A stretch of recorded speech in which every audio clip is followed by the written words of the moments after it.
G'day, ladies and gentlemen, and welcome to the GameFace footy show for the Southern Football Netball League. Alongside my sparring partners, Paddy and Will be here, sparring in Division 4. Can't wait to rip into some top stories for you. Moorabbin in the box seat for finals after a dramatic draw. Interesting score on the twos between Lyndhurst and Lindale. We'll talk about that. Tight race for the league goal kicking. But first, before we do any of that sort of stuff, let's go to this man, Will JB Hunter, for a GameFace app update. All the highlights and all the good stuff.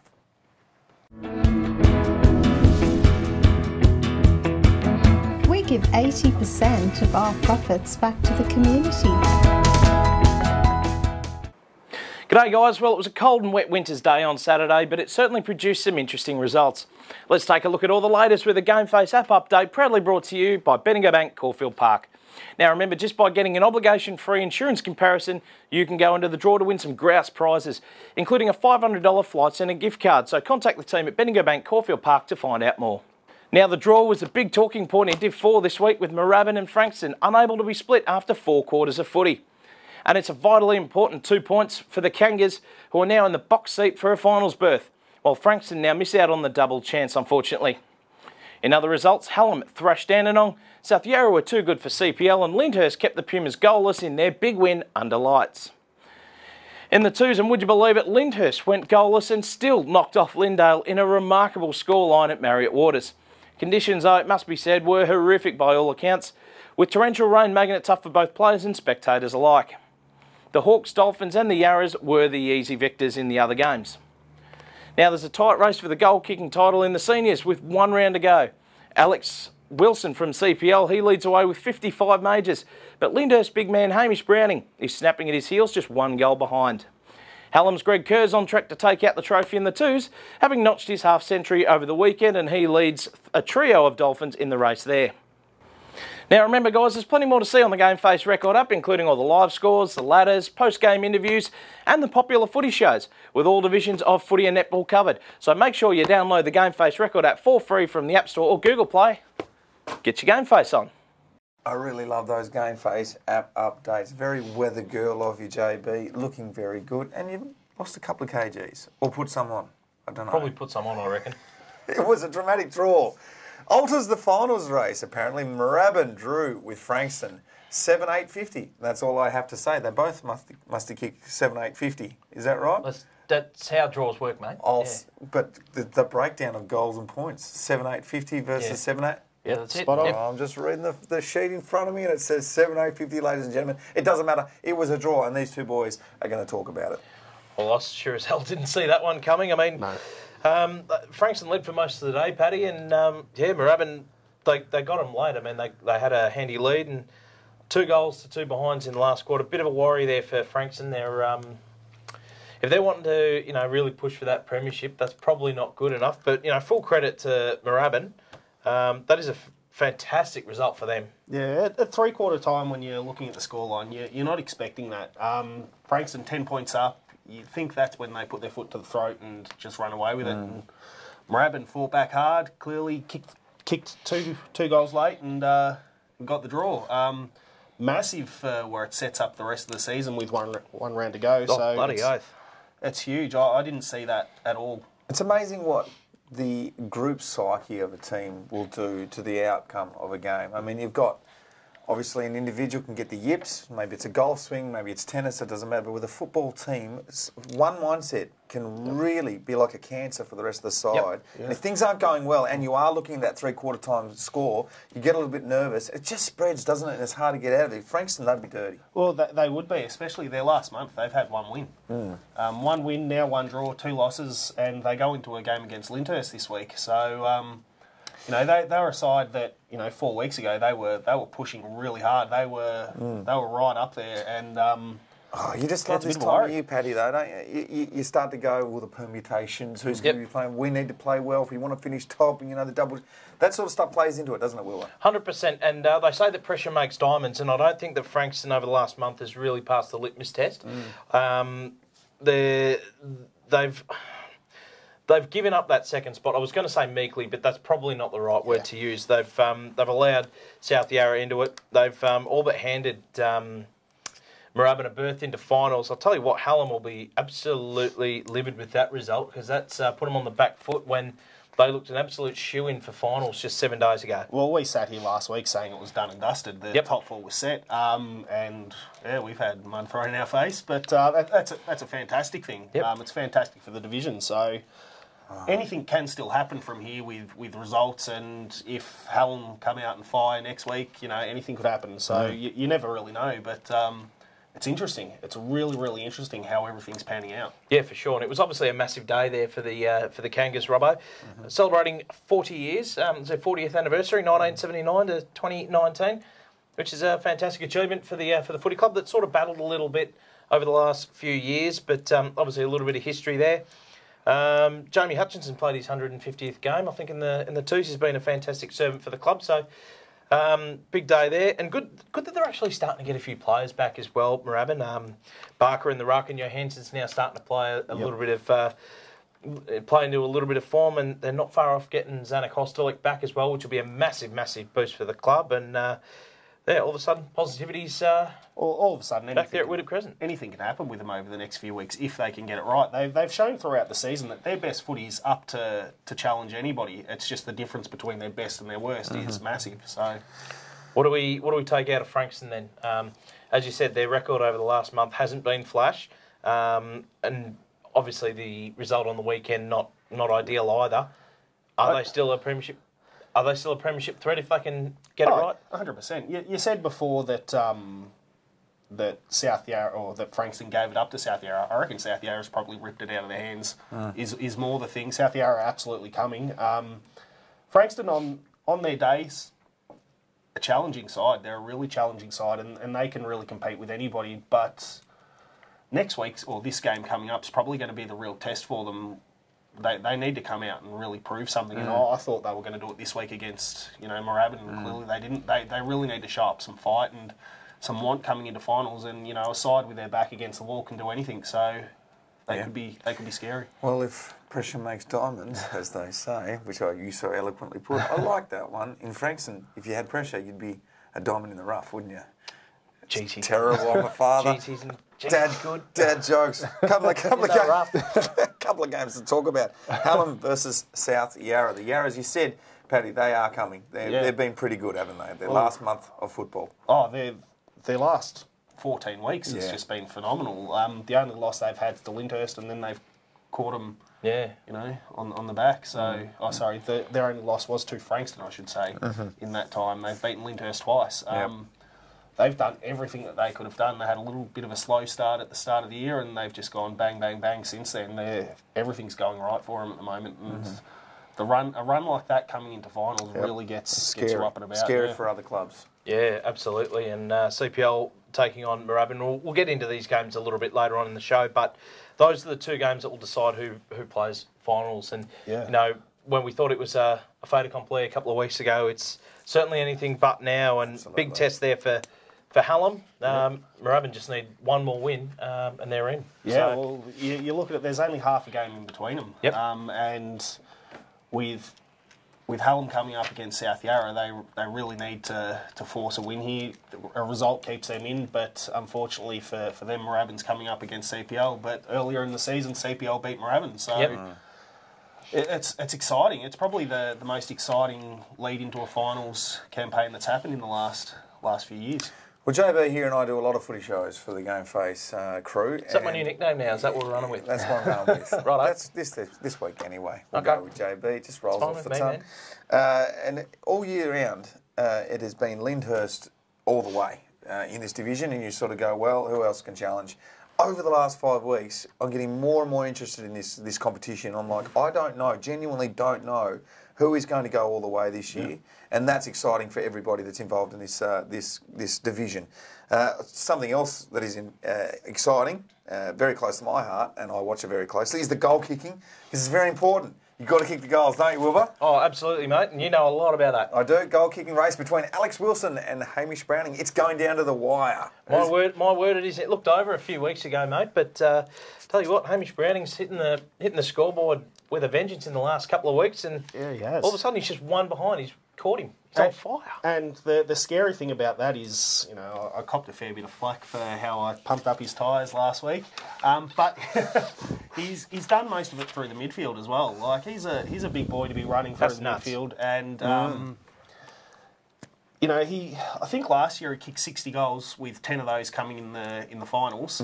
So 50 goals through the season. He's already ahead of that. 6 in the big dance too, which I like. That's a mark of a good player. Yep. But to kick, you know, 51, I think it is at this stage of the year. So more than he kicked at this stage last year as a midfielder. But as well, Alex Wilson's been super consistent. So where does it go from here with him? CPL, they obviously take on Moorabbin. Lyndhurst, they've got Frankston, so it's basically anyone's race. Yeah.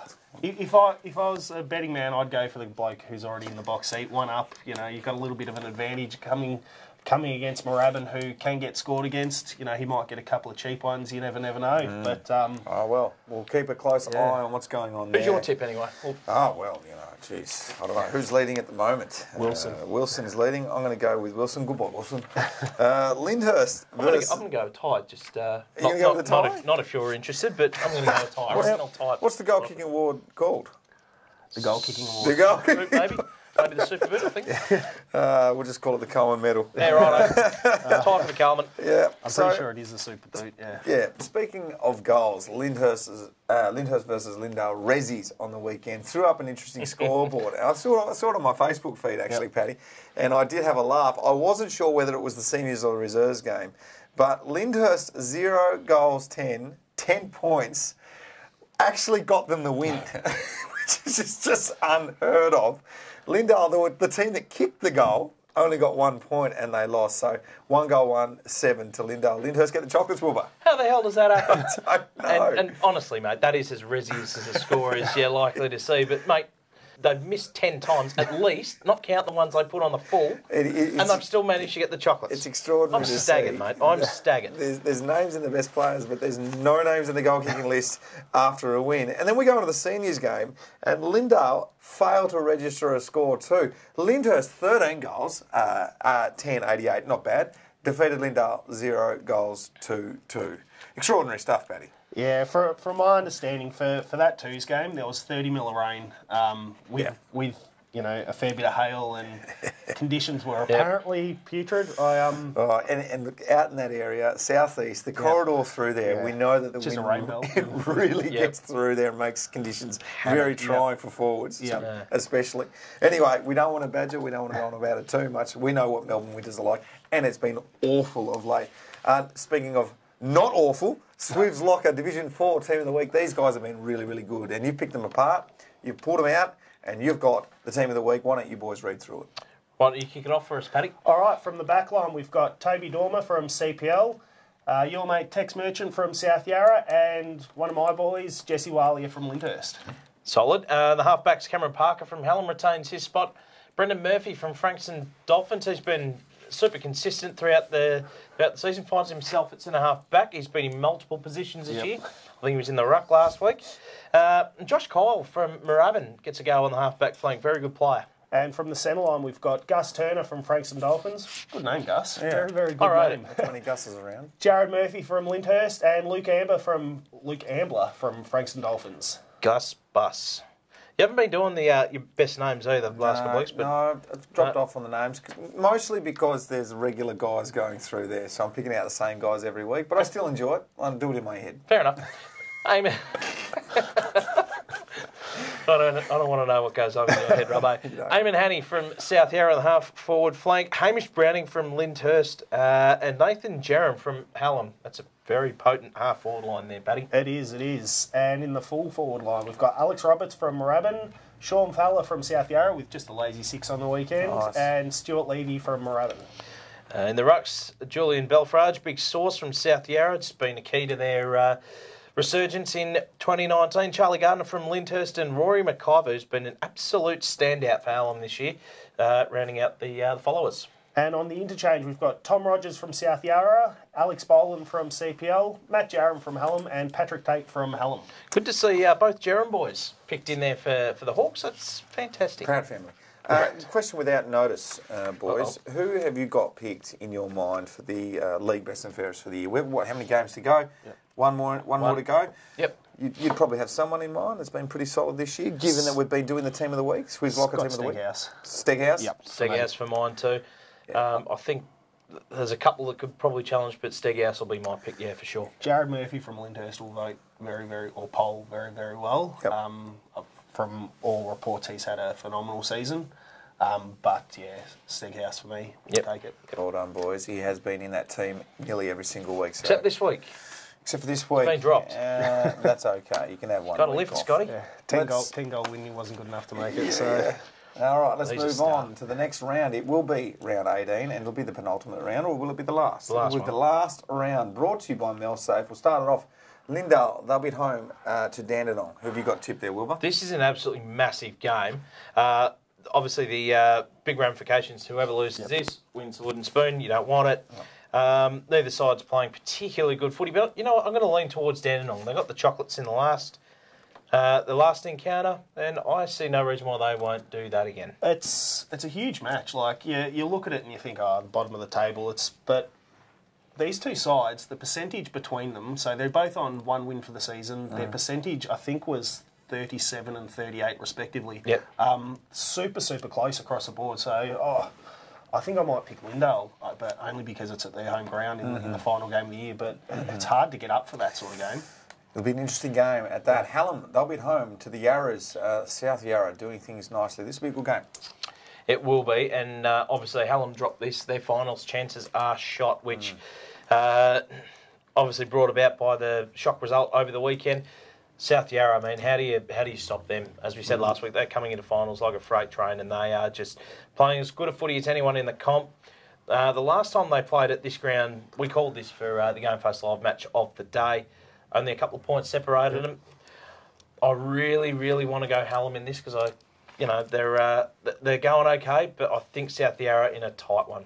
This really sets up for so much. So we spoke to Ash Allen a few weeks ago, and he spoke about how they were treating every game as a final. Well, they've won 4 on the trot. They've done everything they've had to do to get themselves, and this week's going to be a massive test. It really is. They really have had to win every game. They win this, and they go in.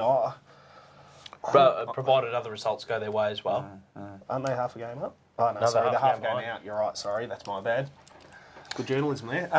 It's good. You corrected me last week. I just want to return the favour. I appreciate that. I'm going to pick Hallam in this one, but only because I think South Yarra don't have as much on the line. They may go in and put the bat away a little bit and just flat bat it, whereas Hallam really will come out with everything they've got. I would have tipped Hallam if they were playing anyone else in the competition, but South Yarra.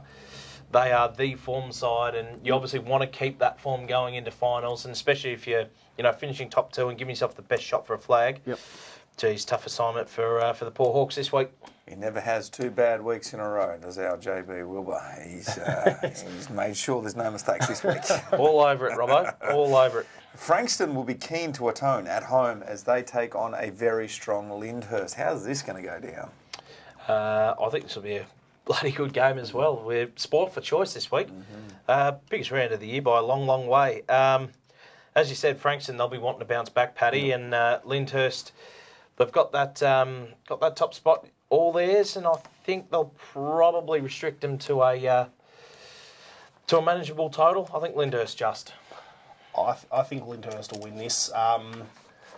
Frankston, 1 win in their last month, and it'll have been 1 win out of their last 5 going into finals for me. Lyndhurst will just steady themselves, and they're going to want to go into that first final prepped and ready to go. I don't think Frankston will be able to match it with them at this point of the year. Lyndhurst play a pretty good finals brand of football. They're very restrictive in the way they go about it. Don't let teams score. We'll move on to the last game, CPI. Or don't score themselves and still win in the That's right, exactly. Move on to the last. I still can't get over that. That's unreal. How's that happen? Football, we love it. CPL at home to Moorabbin, another good game. Wilbur. Well, simple as this. Moorabbin win, they play finals, so it's plenty on the line.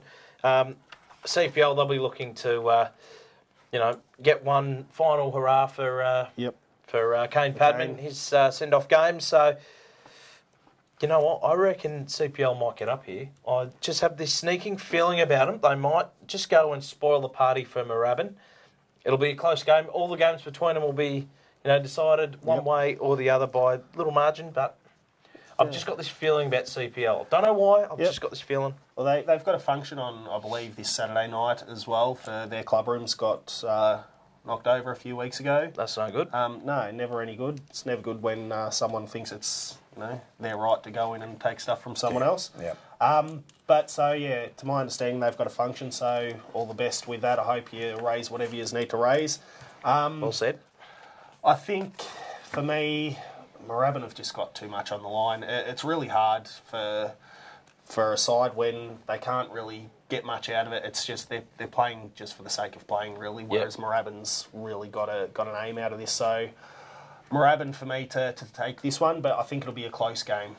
It's going to be. We've disagreed pretty much on all of these, but Lyndhurst and Frankston, which is unusual. Yeah, We're normally in agreement. yeah, we are. It just means there's going to be some good games of football. I like it when you tip closely because that means these games are going to be tight and the fans should get out and support their teams. That's what it's all about. Tip some money over the bar, buy a pie, do whatever you got to do, but support your local team if you can. Yeah, absolutely, mate. Could not agree more. And for all the clubs that are finishing up at the end of Saturday, enjoy the Mad Monday festivities. Look after each other and stay safe. Yes. Drink responsibly. Don't be like these two blokes. Drink responsibly and look after your mates. Oh, that's a bit harsh, isn't it, Robbo? No, I agree with that. Be safe. We're going to be safe too. That's the end of our show. It's been a good one. We'll see you next week as we look at the finals. It's coming. It's here already. It's here already. I cannot Bloody hell, believe it. Stay safe. Stay warm too, because it's cold outside. We'll be back next week to talk everything Southern Football Netball League Division 4. Get your GameFace on. Get your GameFace on. GameFace on. GameFace on.